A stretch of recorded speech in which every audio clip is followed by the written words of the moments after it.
Hello everybody, glad you could all make it today. My name is Carrie Radomski. I'm the president of the Lifespan Society of BC. We're the first nonprofit radical life extension organization, and we incorporated in 2012. We host events and conferences related to science-based approaches to living as long as possible and as healthy as possible. So we've done many conferences over the years, and also we have a pretty strong presence in cryonics as well. So I think a lot of people here might be a little bit familiar with cryonics, but I'll keep it short. So basically, if we don't make longevity escape velocity, at least you have a second plan of getting cryogenically frozen, and for a few hundred years until there's nanotechnology in the future to provide. So we have a strong presence in bringing together a community of like-minded individuals who are trying to live forever, and also individuals who think that even though they want to live forever for sure, maybe they won't make it. Maybe we'll be the last generation to die. We'll see. But we want to take a science-based approach.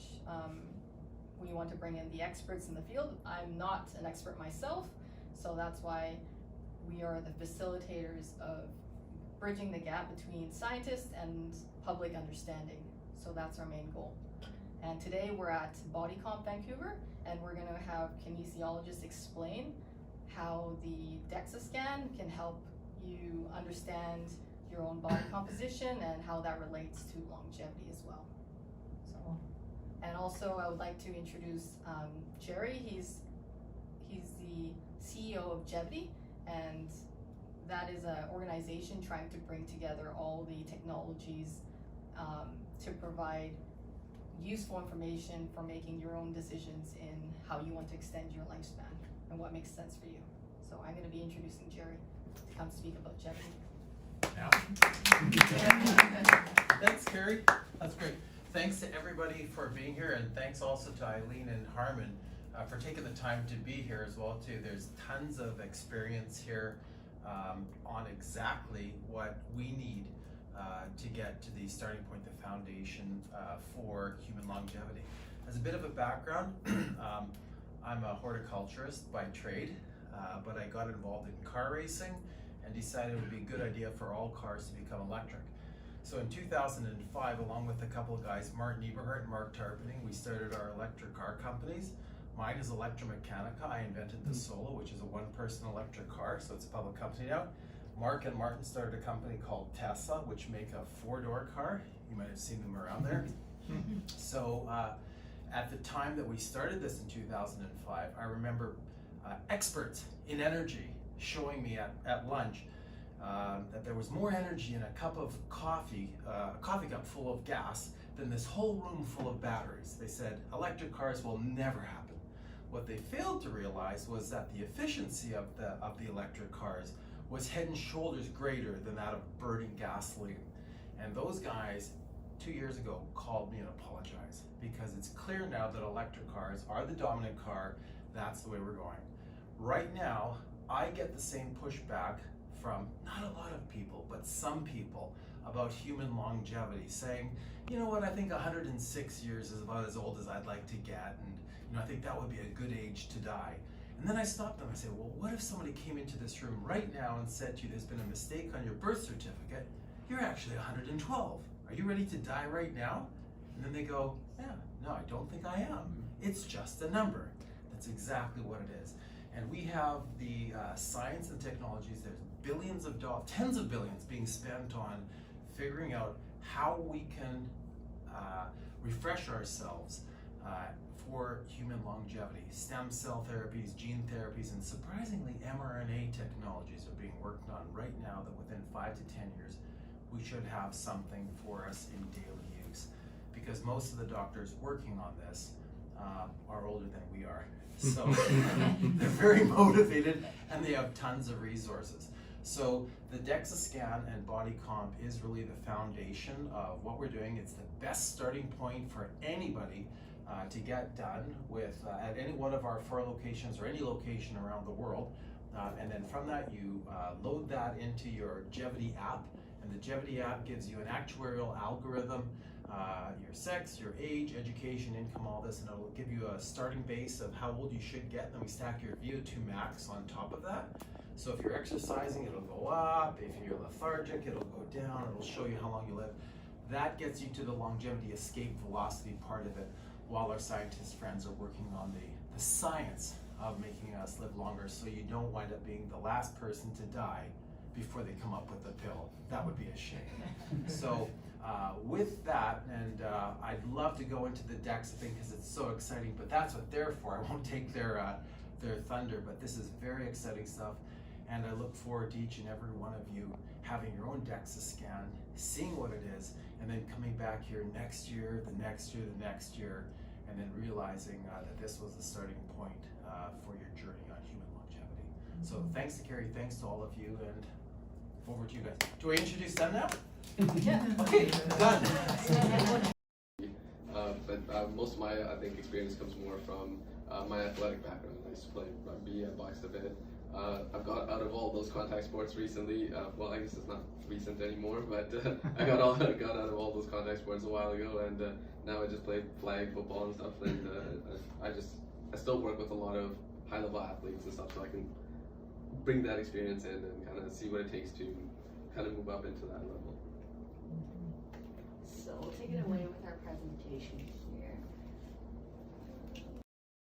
Who knows how it works?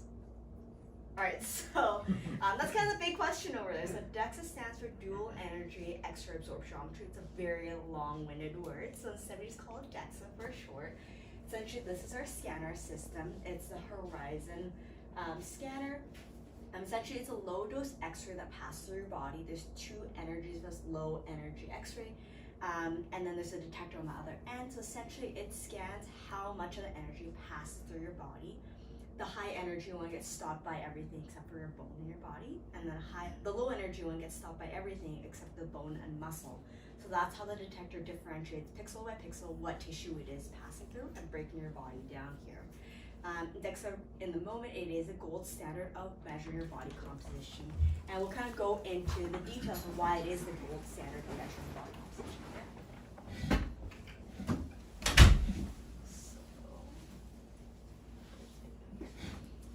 So how DXA scanner works is when you're here with us, we're going to lie down on the bed. It's a low-dose X-ray going to pass through your body. You don't have to take any clothes off, just make sure you do take all your metal off, as that does affect the accuracy of your scan. And then you just lie down, take a nice nap for 6 minutes as the X-ray passes through your body. The beam is maybe only so wide, so it has to do a few passes over your body, but overall it's very quiet, it's a slow motion, so nothing intrusive or loud that is going on during your scan.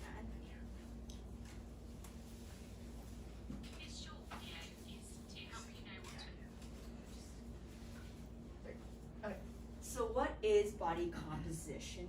Do you guys kind of have an understanding of what your body is made of, necessarily? Not too much. Okay, so there's three big components or compartments that we measure. So it's fat mass, which is essential fat and non-essential fat. Essential fat is fat that you need to survive. So that's your brain, your bone marrow, fat pads on the bottom of your hands, bottom of your feet, and fat to make your hormones in your body. Non-essential fat is the stuff that's underneath the skin that you can feel per se or pinch underneath your skin. Lean mass is a second compartment, so that's all soft tissue in your body. So it's not only all your muscle tissue, but also organ tissue and your skin as well. Now we know that organ tissue ideally doesn't change in weight over time, so any changes in lean mass that you measure with subsequent scans are going to measure how much muscle loss or gains you do make over time. And then the third component is your bone mineral density. So in other words, just the dry bone mineral content in your body gets measured. And with this 3-compartment model, we get a very thorough overview of what your body is broken down into. Those Yeah. sorry, Yeah, there's of course. water is listed as quite a large part of the body. Where does that fit in? Yeah, it's a good question. So our water is stored in the soft tissue in our body, so it's accounted for in lean mass, and same with your blood vessels and your blood content as well. Yeah, go ahead. I have clients who have sickle cell anemia and they're getting enlargement of the heart. Can that be measured over time? That unfortunately we can't differentiate between organs and muscle tissue, so it'll just be a change in lean mass over time there. And just one final question, and I also have clients with mild cognitive impairment and concern about brain mass shrinkage. Can you measure that over time? No, unfortunately that's going to be fat mass as well. So it will be an insignificant amount of fat mass loss or gains relative to the whole body. I understand that, thanks. Okay, so what we offer is we offer two different kinds of services. We offer a standard package as well as a comprehensive package. So with the standard, you get the body composition scan, which is your whole body lying down for 6 minutes, and we get a very thorough breakdown of your overall body. And then the comprehensive package is that body composition as well as bone mineral density scanning, so BMDs, looking at your overall bone loss that may occur in areas where bone loss happens at the fastest rate. So that's going to be along your spine as well as in both of your hips. So essentially it's a diagnostic fracture assessment of your body as well. So there's many different measures of or methods of measuring your body composition out in the market right now. Who has heard of any of these or seen any of these going on before? Okay. So we'll kind of talk through the basics and how each of those work. So first one's hydrostatic weighing. So essentially you're stripped down in a bathing suit and dunked in a cold water tank and submerged, and essentially seeing how much of your density that changes the water, and that's how it measures your body composition there. Two things that's very comfortable or ideal to be going through. Yeah, so it's not the most ideal. So at the moment it's used more so in research methods and research studies. It's not out there in the market for the general public. The second one is DXA that we provide, which is our scanner that we have. Essentially scan your whole body while you lay there in a non-invasive method of measuring body composition. The third one's called biological impedance. So who's seen all those scales where you stand on and it'll tell you how much body fat you have? So essentially it's one of those. What you're standing on is two metal plates. It's a small electrical current that runs through your body. Based on how much comes through on the other end, it can run an algorithm to see how much muscle mass you have, how much fat mass you have.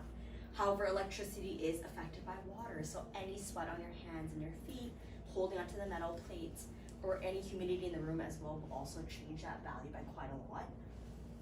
The fourth one here is skin fold calipers. So this is commonly used in athletic teams and athletic measures of your body. As a fast way of measuring your body composition. So essentially it's taking pinches of your body in certain areas, and essentially measuring the amount of fat underneath the skin. Now the problem with this is it heavily underweighs or underestimates your body percentage fat, because it's only getting what's underneath the skin, not essential fat that we're accounting for as well. And then the last one is the bod pod. I don't believe it's on the market anymore. I think it's only used in research studies as well. Especially you're stripped down into just, again, swimsuit, and then you're put in this little egg machine, and it measures the air displacement around your body, and that's how it gets an estimate of your body composition from that. Okay. So from all those methods, you can see how it's not the most comfortable or the most ideal or most least invasive either. With DXA scan, you can see that it is the most comfortable situation, and as well as accounting for everything in your body, not just what's underneath the surface or a rough estimate of your body composition. So I'll take over from here. So the importance of measuring the body composition. So it kind of goes back to that philosophy of what gets measured gets managed. You don't really know how well or poor you're doing until you measure something. And we've already established that DXA is kind of the best way to do that measurement.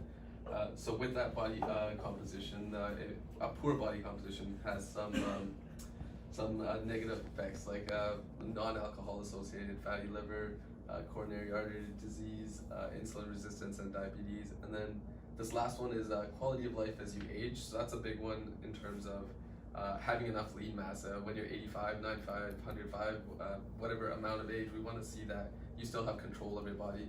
There's no point being 150 years old if you're stuck in a chair and can't do anything. So you want to have enough lean mass and enough control of your body to still have, still be cycling and still be doing all the things you would like to do in your regular days. Do you mind if I ask about the liver? Yeah, sure. You can then measure fatty liver progress? No, we can't measure fatty liver, but we can see how much visceral fat we have altogether. And those are just some of the things that body fat in general causes. I understand. Okay. Yeah, this doesn't have to be super formal, so if anyone has questions, feel free to just shout them out. So importance of measuring bone density, kind of similar vein that we need to measure to really find out. Now the way the public system works right now is once you hit 65, you can kind of get in line to get a bone density scan, and usually the wait list is like a year long. So now you're 66 by the time you get your first bone density scan, and it's a lot harder to change your bone density at that age than when you're younger. So it's not only important when you're 66, 67, and then on top of that, you can only get another scan every 3 years. So with us, you can kind of come in yearly and see where you're at, especially if you're on the lower end. If we see that your bone density is super high, that's fine. You don't need to do it again for another decade, and we can get you in when it matters. But it's definitely easier to find out when you're younger where you can still do a squat, whereas when you're older, it might be harder to do those. I can definitely squat more than my grandpa can right now. So clientele we work with, it's actually, I think, easier to describe the clientele we don't really work with, and that would only be really young children and pregnant women. So with the young children, the only reason we don't tend to scan them very often is because when they're growing, it's hard to tell if the change in body composition is due to a change in nutrition, change in habits, or if it's just a child growing. So we don't get as much information kind of going forward until they're at an age where they're a little bit more stable in terms of body composition. And then with pregnant women, it's pretty obvious we're scanning 2 people, so this is not going to be the most accurate. But everyone else, whether you're an athlete, wannabe athlete like me, or not athletic at all, there's definitely something in there that we can find that'll be useful for you, whether it's helping you lose weight or whatever your goal may be. I've had one woman come in that just said she just wants to fit in her pre-COVID pants, and that's a fine goal to have. So this is a sample report. It's kind of small, so again, just shout at me if there's something you need me to read out. But in general, we have a summary page here that's going to kind of show your percent body fat, and then it'll show mass of the fat, lean mass, and bone mineral content, and just a quick overview of how symmetrical your arms and legs are. Next page here will show your resting metabolic rate, which is kind of how many calories you burn at complete bed rest. And then what we do is multiply that by a factor depending on how active you are. And then from that we can see roughly how many calories you burn per day. And then these 2 columns here are a 10 and 15% deficit. So that would be for the people that are trying to lose weight, and they have a rough range for them to kind of follow.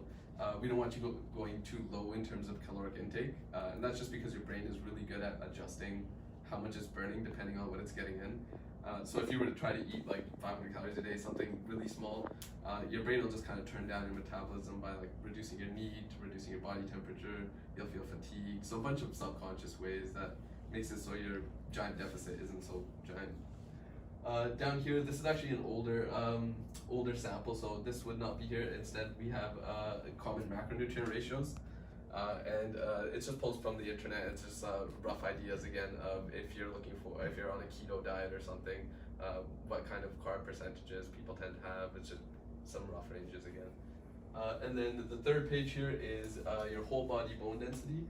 So this is a bone density screening. This is not as accurate as the diagnostic bone density scan that we do. For that one, we look specifically at the hips and spine. But this still gives us a pretty good idea of roughly where things are at and where they're headed. The way this works is I like to just use the chart. It makes more sense to most people than looking at T-scores and Z-scores. But this middle line here represents average. The yellow area represents something called osteopenia. It's just a fancy word for low bone mass and slightly increased risk of fracture. And then red is that osteoporotic range. So for most people, we want to see that you're above average. If you're one of our clients, we want to see that you're beyond the general public for sure. Couple more pages. This last page is kind of the one that I think most people find the most interesting. It's 3 big main points that we look at on this one in terms of health. The first is the total body fat percentage. We kind of already saw that on the summary though. And then the next is this android and gynoid band and that ratio. So the android band is this, it's tough to see on here, but there's a little blue box around the gut. And then the gynoid band is a little blue box around the pelvis. We want to see more fat here than here. We have a ratio for that, and we want that ratio for men to be below 1, so more fat on the pelvis, and then for women 0.85, so even more of a spread that way. And then the third important metric we get is something called visceral adipose tissue. So that's that fat around your organs and intestines. It's a pretty high predictor for health risks, especially insulin resistance. And we would have a number for that in grams.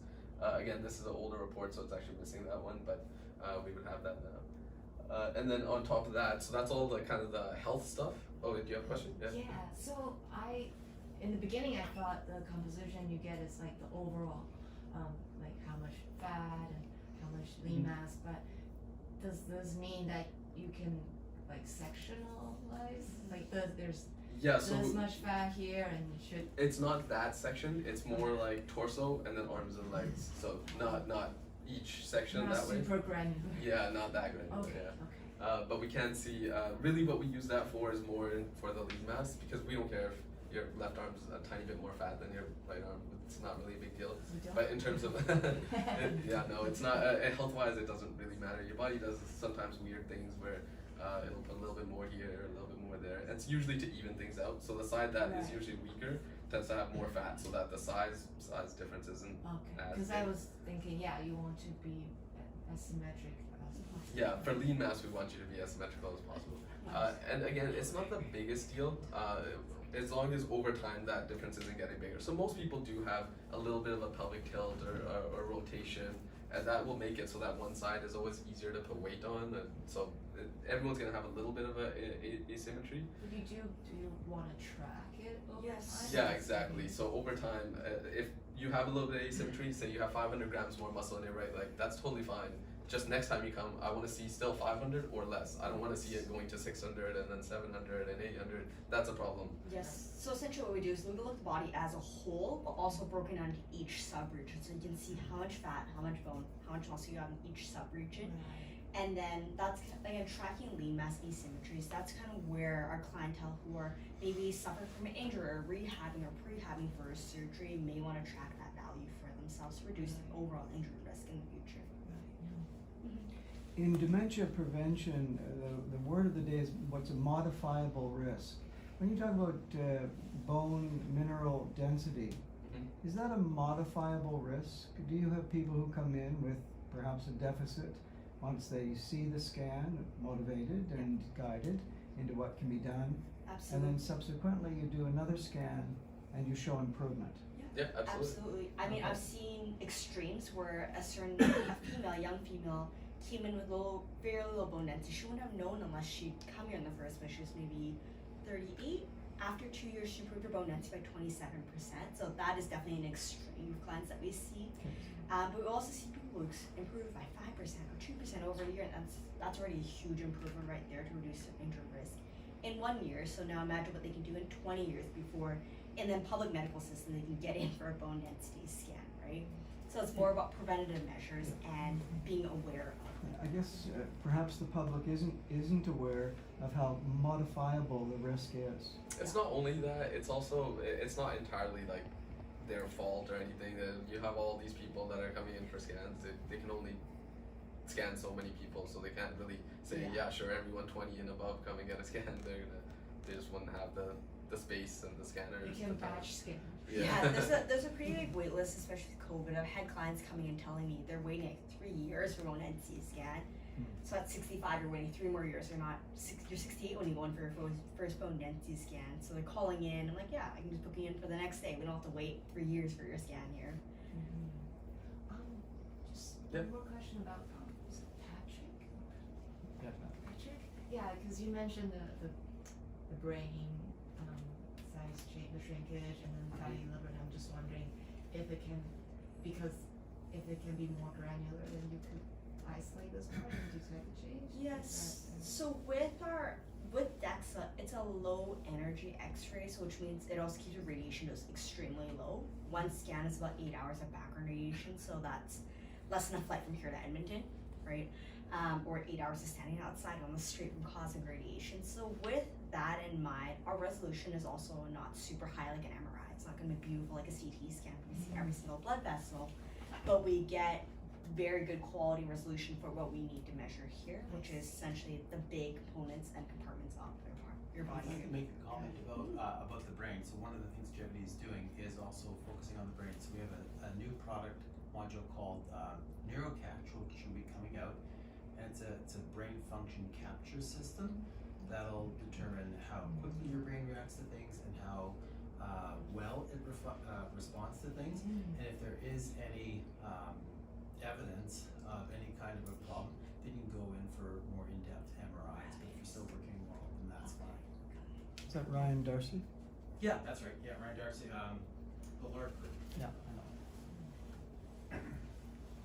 So that's this is just a couple of case studies just to show.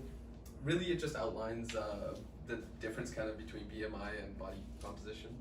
So this first one is, again, they're probably small, and I'm sure you can't see them from there. But the first one is a woman who's lost about 5 kilograms of weight, or 11 pounds, and the BMI, she's gone from just slightly overweight to the healthy range, but her body composition is still exactly the same. So we would say that her health probably hasn't changed a ton, even though BMI wise she's gone from overweight to healthy.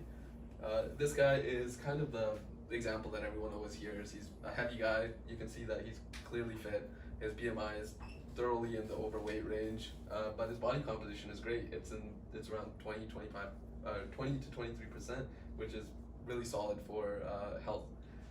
And then this third one is, I'd say, the most nefarious of the examples here, just because you don't hear about this one. You hear about this guy, but this is the opposite, where in terms of BMI, the person is totally fine. They've been told they're slim their whole life. They're in a healthy BMI, and then but when they come in for the scan, their body composition, that they have very low lean mass, so that it's still a really poor body composition, and a lot of that on top of that is concentrated in that visceral gut area where it's even worse. So this person, we would say, even though BMI is saying you're totally healthy, we would say not really. And that's kind of points us towards making some changes, maybe getting in the gym, or maybe changing a diet, or whatever it may be. We can talk over that once the person's here. So in summary, in general, what gets measured gets managed. At DXA is the most accurate way to make those measurements. An unhealthy body composition is related to a bunch of health diseases, and you don't have to wait till 65 to get a bone density scan. And then lastly, just because your BMI is in a healthy range doesn't necessarily mean your body composition is in a healthy range. So that's pretty much all we have for you guys today. Thank you, it's very informative. Thanks very much. So we have a question over here. Can you talk about the impact of hydration on the measurement?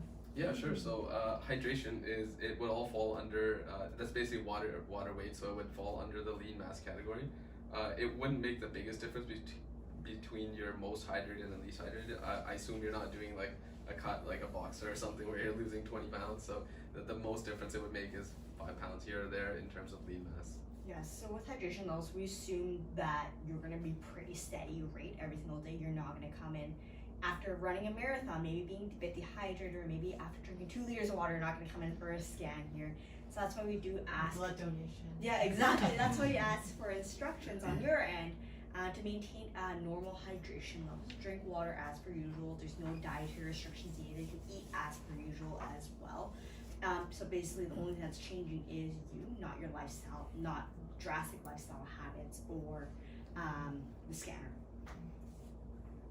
You guys not seeing any people coming in to do basically trying to get their symmetry better? Oh, definitely. I had a speed Yeah. skater a couple weeks ago, and the only thing she cared about was her left leg not being massively bigger than her right. That was the only reason she came for the scan. So we definitely can have people for symmetry. Yeah, and also the post-op surgery as well. So if someone had tore their Achilles tendon or something, they want to focus on evening out the amount of muscle on each side over there, as well as bodybuilders. They want perfect symmetry on left and right. So bodybuilders is a big clientele that does focus on that symmetry there. And they can't figure that out based on strength, but like how would they remedy? It's hard to see because strength isn't necessarily correlated with how much muscle mass you have. So you may have picture a marathon runner, very thin, not as much muscle on them because they're very light, but their muscle structure itself, it's optimal. Their muscle-mind connection is optimal. The tissue reaction is very efficient as well.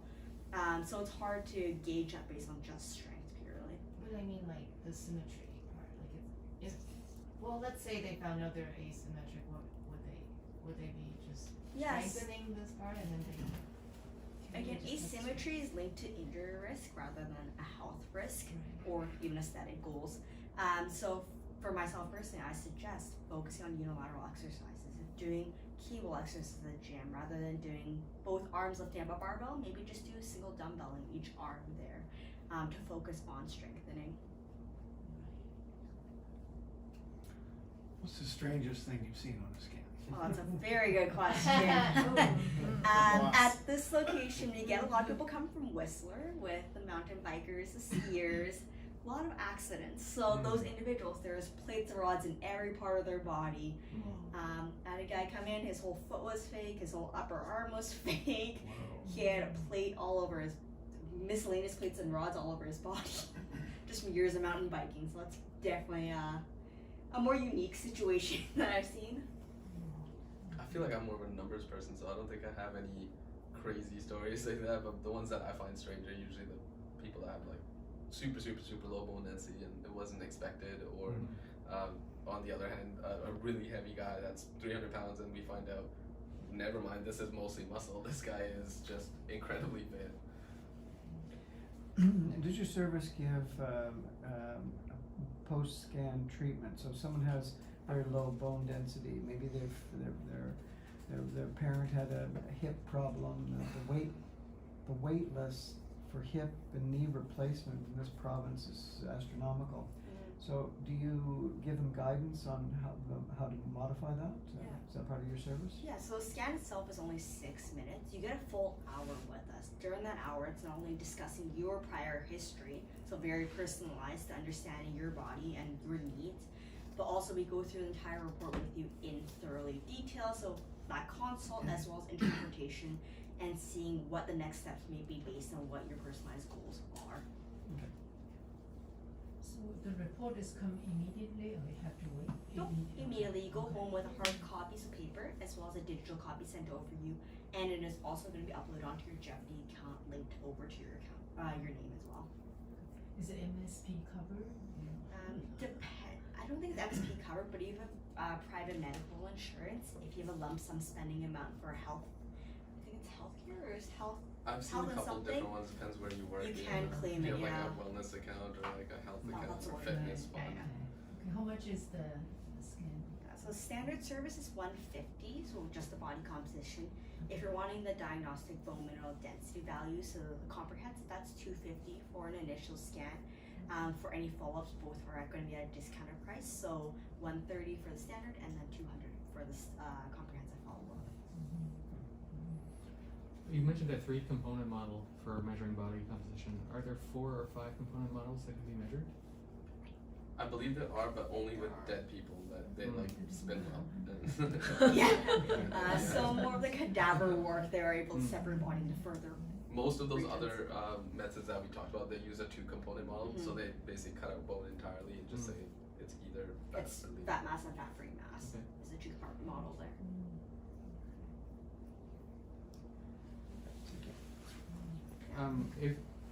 If you look at how like fat mass or fat percentage translates into health outcomes, how much better is it at predicting health outcomes than just something like waist circumference? Sorry, can you repeat that question again? So if you're looking at the health outcomes that you're aiming for, you're looking at your fat mass. Is it a better predictor to get a fat percentage compared to something like a blunter, easier to use measure like waist circumference or waist to hip ratio? Yeah, so that's kind of Or even what BMI? Yeah, that's what skinfold calipers do. It's only measuring what's underneath the surface. Same thing with girth and circumferences. You're only measuring the circumference, right? So you don't know if that's muscle or your organs or if it's just inflammation or if it's fat. So there's a lot of question marks. when It you kind of measure. goes back to that last example, that one that Oh, BMI is just simply height and weight, so it's simply a ratio of how tall are you, what's your weight, and then looking at that relativeness to each other. It's not really giving you the whole picture of that.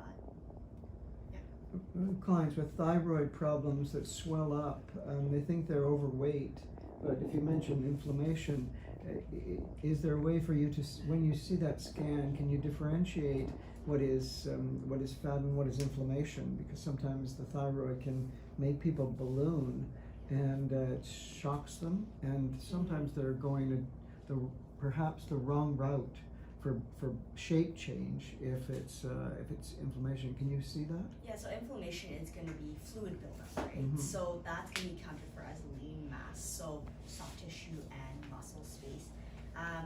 Well, body composition is simply one puzzle piece to understanding your body. So we may direct them to get some blood work done or getting a hormone panel done to better assess their overall health. Mhm.